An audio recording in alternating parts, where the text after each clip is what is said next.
मेरा एक स्टूडेंट है जिसका writing task 2 around 6.5 band level का है, लेकिन राइटिंग टास्क 1 की प्रॉब्लम्स की वजह से उसका राइटिंग टास्क में स्कोर ओवरऑल या 5 या 5.5 ही रह जाता है। तो सबसे पहले राइटिंग टास्क में ओवरऑल 7 बैंड स्कोर करने के लिए राइटिंग टास्क 1 में बेसिकली ये 4 मिस्टेक्स करना बंद कर दो। सबसे पहले अगर मैं मिस्टेक की बात करूं तो सबसे पहली मिस्टेक है आपकी incorrect letter tone and style. 4 criteria होते हैं मार्किंग के लिए फॉर जीटी राइटिंग टास्क 1, जिसमें से सबसे ज्यादा इंपॉर्टेंट है टोन ऑफ योर लेटर। अब इसका मतलब क्या होता है, अगर आपकी लेटर फॉर्मल है तो टोन आपकी फॉर्मल होनी चाहिए, अगर आपकी जो लेटर है वो इनफॉर्मल है तो टोन आपकी इनफॉर्मल होनी चाहिए। दैट मीन्स क्या हो गया, आपकी जो लैंग्वेज है, जो वोकैबुलरी है, जो लिखने का तरीका है, उसमें टोन का डिफरेंस समझ आना चाहिए। एग्जाम्पल के तौर पे अगर मैं आपको समझाऊं, अगर आप बोलो इन्फॉर्म मी या लेट मी नो, अगर मैं बोलूं let me know if you want to join classes, let me know हो गया, या do inform me, kindly inform me if you want to join my classes. Let me know या kindly inform me, जो kindly inform me है वो होगी आपकी formal tone. Let me know हो गया, this is your informal tone. Dear sir बोलते हो, फॉर्मल टोन है। डियर मिस्टर खन्ना बोलते हो, सेमी फॉर्मल टोन है। डियर अमन बोलते हो, इनफॉर्मल टोन है। तो टोन एक ऐसा जजमेंट क्राइटेरिया है जो आपको सीधा 5 बैंड से 6 बैंड तक पहुंचा सकता है। तो जो टोन है उसका आपने खास ध्यान रखना है। सेकंड पॉइंट की बात करूं, सेकंड है पुअर टास्क अचीवमेंट, जिसमें आप सारे बुलेट पॉइंट्स को कवर नहीं करते हो। ये आई थिंक बहुत सारे स्टूडेंट्स यही मिस्टेक्स करते हैं। मेरे पास कई ऑनलाइन स्टूडेंट्स हैं एंड ज्यादातर जो स्टार्टिंग में मेरे पास आते थे उनकी यही प्रॉब्लम होती थी कि जो टास्क की अचीवमेंट है, जो 3 बुलेट पॉइंट्स होते हैं, उनको कंप्लीटली एड्रेस नहीं करते हैं। इसके बाद थर्ड पॉइंट की बात करूं, थर्ड बिग मिस्टेक की बात करूं तो वीक लेटर का स्ट्रक्चर या कोहेजन। स्ट्रक्चर एक अगेन ऐसा तीसरा मोस्ट इंपॉर्टेंट पॉइंट है जो आपका 6 बैंड से 7 बैंड तक आपको लेके जा सकता है।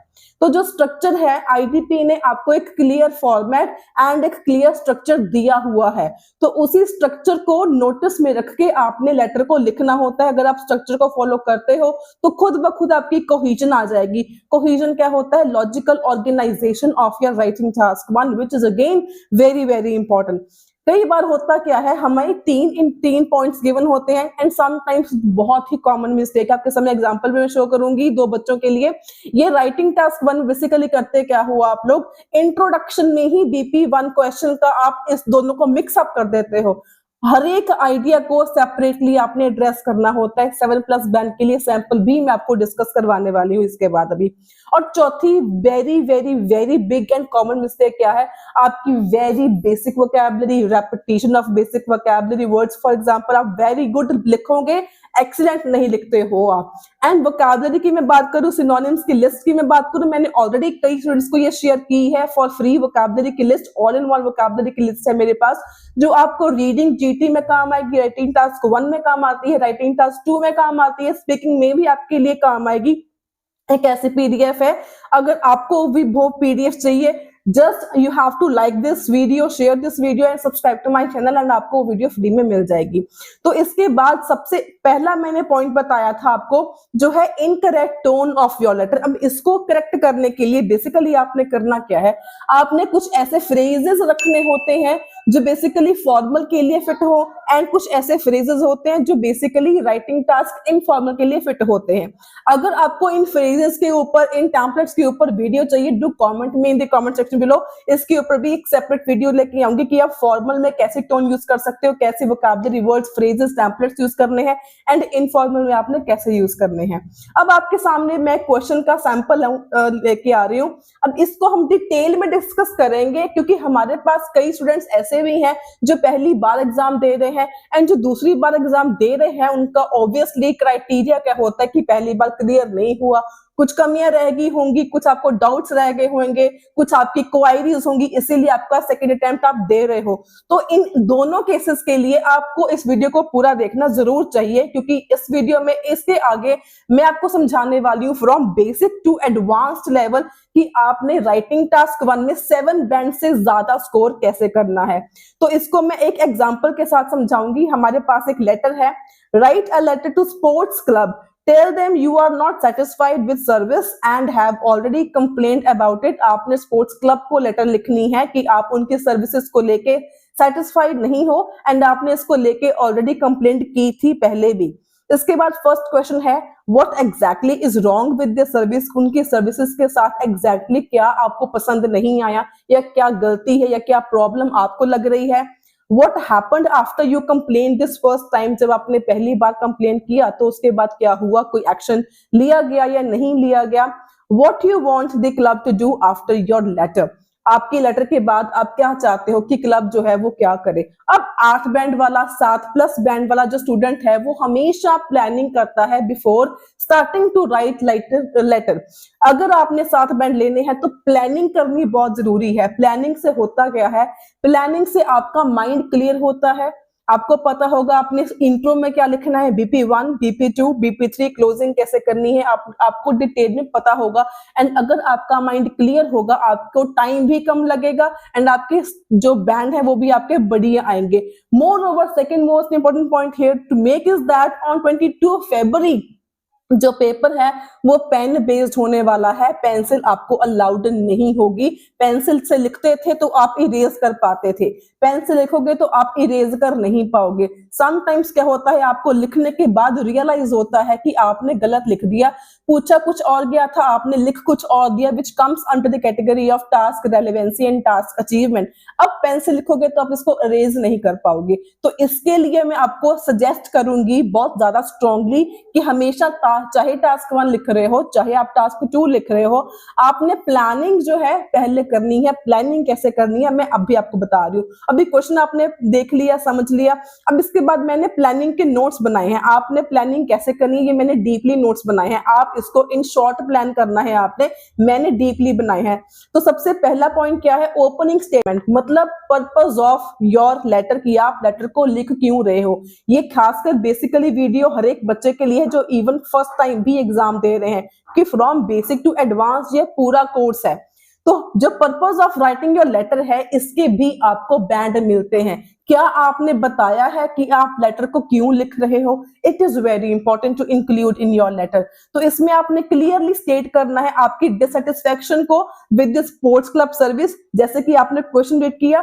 सेकंड यहाँ पे आप मेंशन करोगे कि आपने प्रीवियस कंप्लेंट किया था but no improvement has been observe. तो ये मेरी होगी इंट्रो। मैंने इंट्रो में ये 2 लाइंस लिखने की, पहली बात मैं डिससेटिस्फाइड हूँ, दूसरी बात की मैंने कंप्लेंट की थी लेकिन कोई इंप्रूवमेंट नहीं हुआ। और मैंने ये चीज क्यों लिखी क्योंकि क्वेश्चन में आपको पास पहले ही था कि tell them you are not satisfied and have already complaint about it.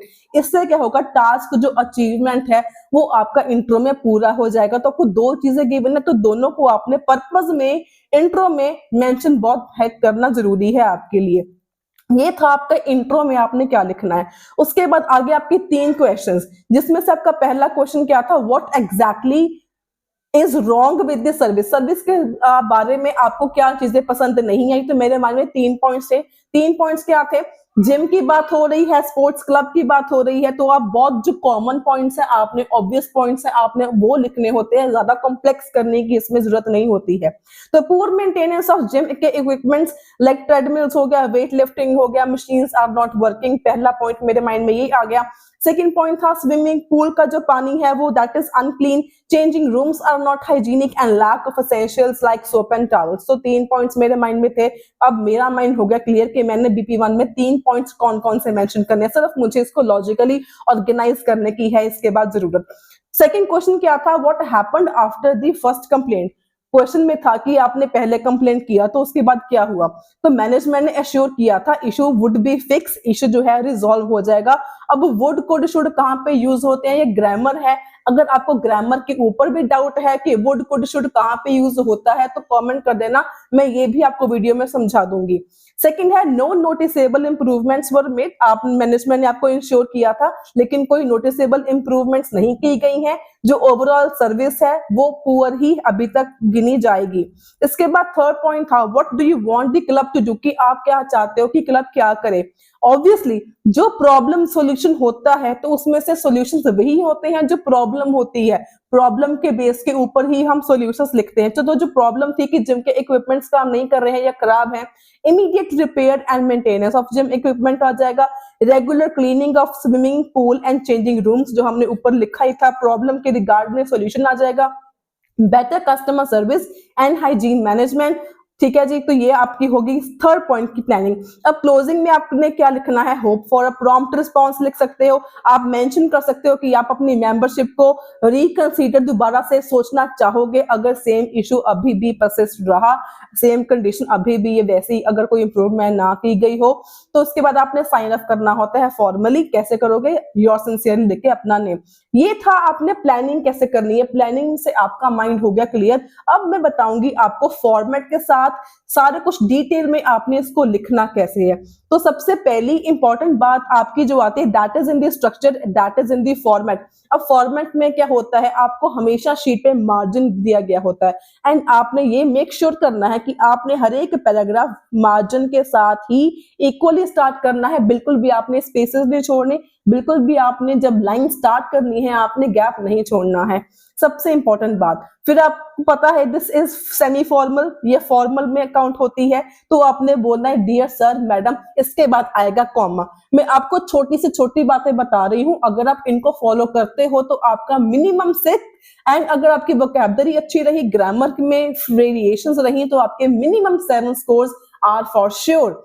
इसके बाद आपका आ जाता है इंट्रोडक्शन पैराग्राफ। तो जो पहला वाला पैराग्राफ है it is basically called intro paragraph. अब इंट्रो में क्या होता है, why are you writing, that means purpose of writing, जो हमने स्टार्टिंग में डिस्कस किया था। तो आप क्यों लिख रहे हो, आपको केयर थी, डिससैटिस्फैक्शन को आप एक्सप्रेस कर रहे हो। सो आई एम राइटिंग टू, ये लाइन आपकी हर एक लेटर में फिक्स है, ये आनी ही आनी है। Formally express my dissatisfaction with the services provided by your sports club. जैसे कि क्वेश्चन में था आपको सर्विसेज के साथ प्रॉब्लम थी, इसके रिगार्ड में यू आर डिससेटिस्फाइड, तो आपने वैसे का वैसे इसको लिख दिया। सेकंड हमने मेंशन किया था कि आपने पहले भी कंप्लेंट करी थी लेकिन कोई सिग्निफिकेंट इंप्रूवमेंट आपको देखने को नहीं मिली, तो डिस्पाइट होता है बावजूद के या बजाय के, कंप्लेंट करने के बजाय भी, कंप्लेंट करने के बावजूद भी कोई इंप्रूवमेंट देखने को नहीं मिली, तो वहां पर आपने यूज करना है despite previously raising my concerns I have seen no significant improvement. तो ये जो मैंने वोकैबुलरी भी यहाँ पे यूज करी है ये 9 बैंड की वोकैबुलरी है, मैंने यहाँ पे कोलोकेशंस भी यूज करके रखी गई हैं।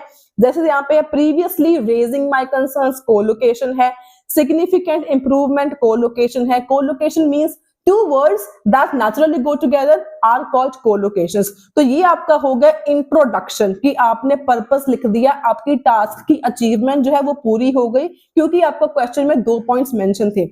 सेकेंड आपके पास आ गया, फर्स्ट क्वेश्चन था कि आपको प्रॉब्लम क्या थी, तो हमने 3 पॉइंट्स लिखे थे, जिम के equipments, swimming pool and unhygienic जो चेंजिंग रूम्स हैं उनके बारे में। तो वैसे ही हमने लिखा the primary issue is the poor maintenance of gym equipment. Many machines including treadmills and weightlifting stations are either out of order और माल फंक्शनिंग। अब यहाँ पे मैंने ईदर और का सेंटेंस बनाया भी, कई मशीन या तो बिल्कुल ही खराब है या कुछ गड़बड़ है, मशीन में कुछ खराबी है, बिल्कुल ही खराब मतलब आउट ऑफ ऑर्डर, कुछ कम काम कर रहा है तो माल फंक्शनिंग। तो ये वोकैबुलरी वर्ड्स अगेन आपके बहुत काम आएंगे। यहाँ पे मैंने अभी तक 2 सेंटेंसेस यूज करे हैं, डिस्पाइट वाला, ईदर और वाला। इसके बाद आपने जब आइडियाज ऐड करने हो आप एडिशनली यूज कर सकते हो। Additionally the swimming pool water is often unclean making it unhygienic for members. The changing room also lack proper cleanliness and essential supplies such as soap and towels. अब यहाँ पे मैंने हर एक लाइन में phrase use नहीं किया, additionally, more over, further more, मैंने यहाँ पे यूज किया एडिशनली एक बारी, उसके बाद मैंने यूज कर दिया ऑल्सो। इसके बाद सेकेंड क्वेश्चन था आपका, आफ्टर योर इनिशियल अटेम्प्ट्स, जब आपने पहले कंप्लेंट करी थी तो उसका रिजल्ट क्या हुआ था।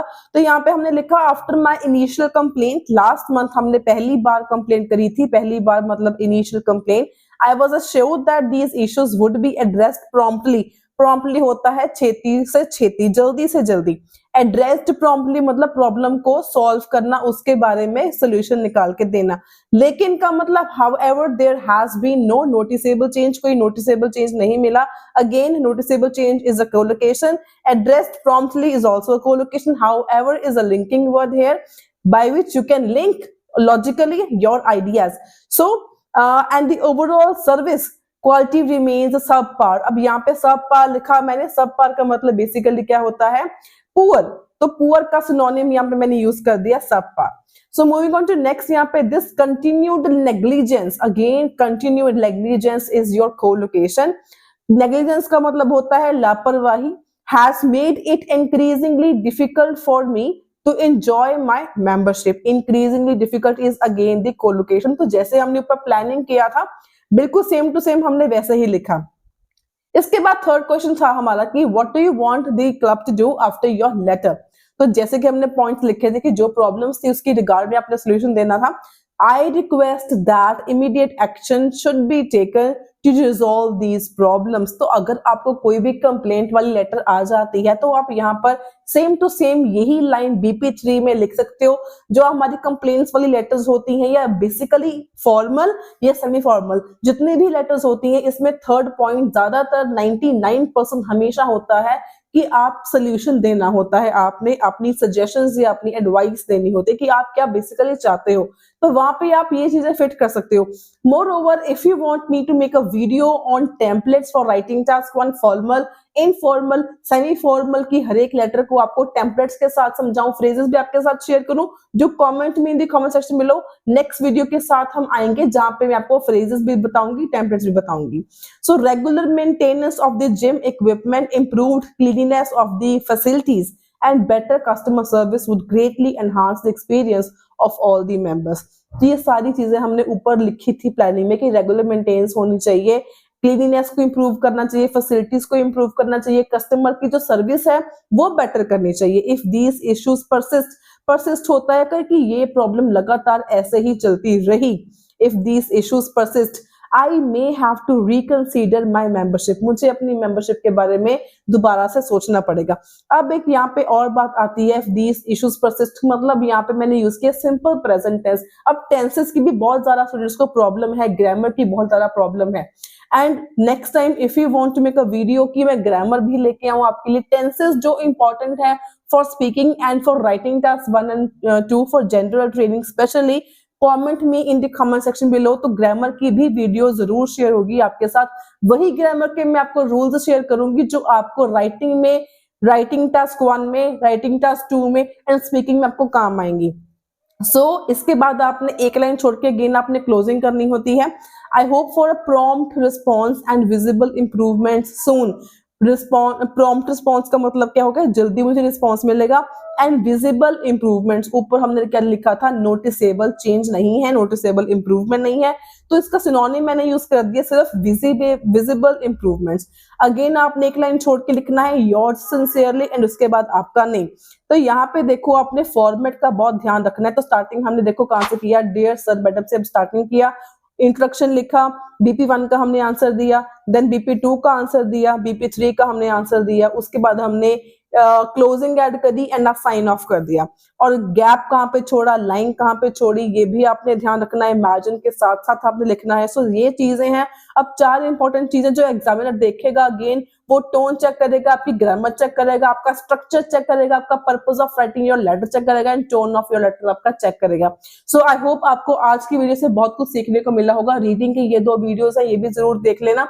एंड अगर आप इसको वीडियो से कुछ सीखने को मिला हो, do share this video, like this video and subscribe my channel if you are new to my channel. This is all free for you, but it gives me a lot of motivation to continue more working more harder for you so that you can crack your IELTS exam. So that's all for the day. Until then, stay happy, stay healthy, and all the very best for your IELTS exam.